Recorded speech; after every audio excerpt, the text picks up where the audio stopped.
Imagine this. The 19th century BC.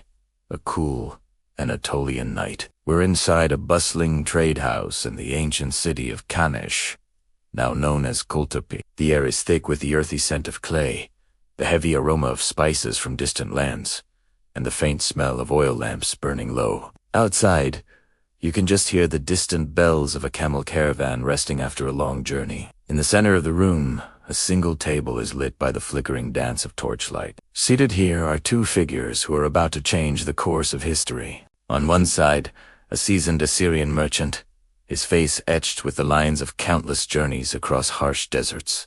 On the other, a local Anatolian prince, his posture noble and proud. Behind them, translators and witnesses stand silently, their presence adding to the gravity of the moment. This isn't just another bargain.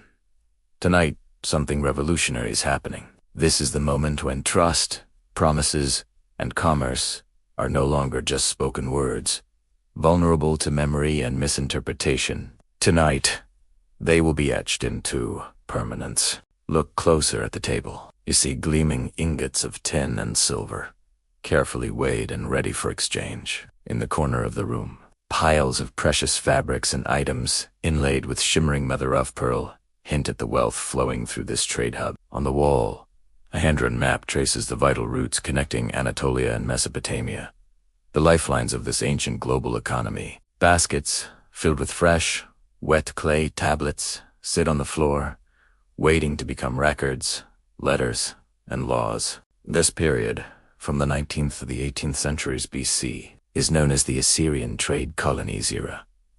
Merchants from the powerful city-state of Ashur in Mesopotamia traveled hundreds of miles to establish a network of over 20 trading posts, or Kadam's asterisk. Throughout central Anatolia, Kanush was the most important of them all, the nerve center of a sophisticated and highly profitable international trade network. The Assyrians brought tin, essential for making bronze, and luxurious textiles. In return, they sought Anatolia's rich deposits of silver and gold. But how do you manage such a complex, long-distance operation? How do you ensure fairness, settle disputes, and maintain trust between different cultures speaking different languages? The answer lay in a revolutionary technology. Writing. The Assyrians brought with them their cuneiform script, one of the earliest systems of writing. Using a stylus, they pressed wedge-shaped marks onto soft clay tablets.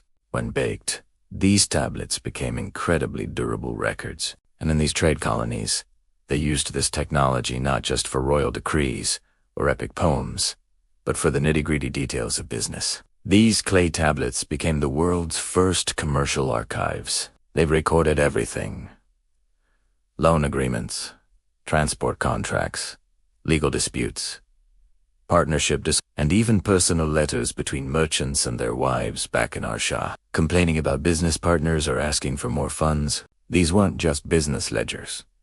They were a window into the daily lives, worries, and successes of these ancient entrepreneurs. What we're witnessing tonight is the birth of the written contract in this region. The Assyrian merchant isn't just haggling. He is meticulously inscribing the terms of their deal onto a fresh clay tablet. Every detail is captured: the quantity and quality of the tin, the agreed-upon price in silver, the delivery schedule, and the penalties for any party who fails to uphold their end of the bargain. The tablet itself is a powerful symbol.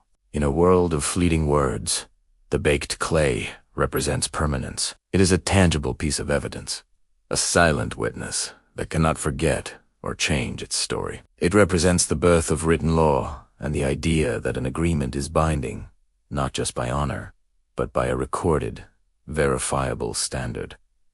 Now, the merchant finishes writing. He hands the stylus to the translator, who confirms the terms for the prince. A nod of approval. The prince then takes out his most personal and powerful tool of authority, his signet ring. This isn't just jewelry. It's his signature, his identity. He rolls the intricately carved cylinder seal across the wet clay, leaving a unique, repeating impression. It's his mark of approval, a legally binding guarantee. This act symbolizes formality and, most importantly, trust. The meeting of two cultures, sealed not with a handshake, but with an impression in clay. Around the room, other symbolic elements reinforce the importance of this moment. The weighing instruments hanging on the wall aren't just for measuring silver. They represent justice and balance. The idea that trade must be fair and equal, with clear standards that apply to everyone. The cuneiform script itself is a symbol of communication and the power of recording knowledge, bridging the gap between different peoples. And the torchlight, pushing back the darkness, symbolizes enlightenment, the spread of new ideas, and the dawn of a new era of civilization. This single agreement, and the thousands like it found at Kohltepe, had a profound impact. For Anatolia, this was the beginning of its written history. The local peoples, including the ancestors of the powerful Hittite Empire, saw the power of writing and soon adapted it for their own language and purposes. The introduction of literacy was a catalyst for immense social, political, and cultural change. It led to more complex administrative systems, the codification of laws, and the recording of a region's own history and mythology. The Hittites would go on to build a mighty empire, and their use of written treaties, like the famous Treaty of Kadesh with Egypt, can be traced back to these early commercial interactions with the Assyrians.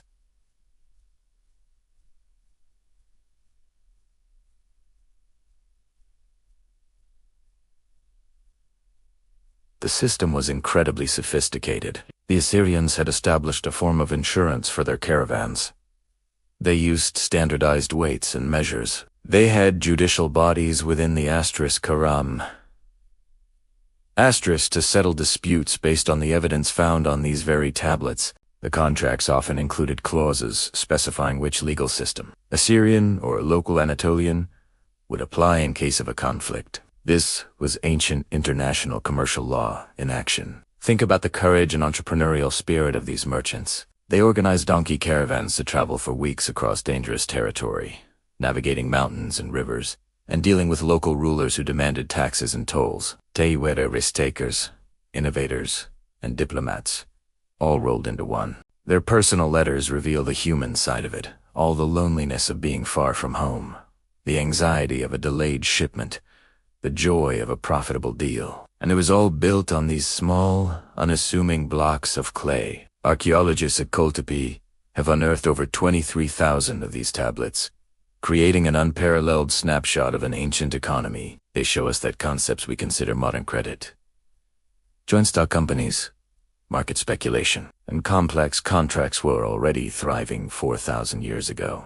The moment captured in this room is more than just a transaction. It's a meeting of cultures, a fusion of ideas, and a leap forward for human society. It demonstrates a fundamental human desire to create order, to ensure fairness, and to build lasting relationships based on mutual trust and benefit. The legacy of this night is all around us. It's in every contract we sign, every law that governs our commerce, and every time we use writing to turn a promise into a permanent record. As the merchant and the prince finalize their agreement, the torchlight from a departing caravan flashes through the window, a moving star in the night. It's a symbol of the very trade that made this moment possible, a light of civilization spreading from Mesopotamia to Anatolia and beyond. The foundations of our modern economic world weren't laid in glass towers or digital ledgers, but right here in the flickering light of an oil lamp with the simple tools of clay and a stylus on a historic night in ancient Kanush. Thank you for joining us on this journey back in time. If you found this glimpse into the past as fascinating as we do, please like this video, subscribe to our channel, and hit the notification bell so you do not miss our next exploration of history.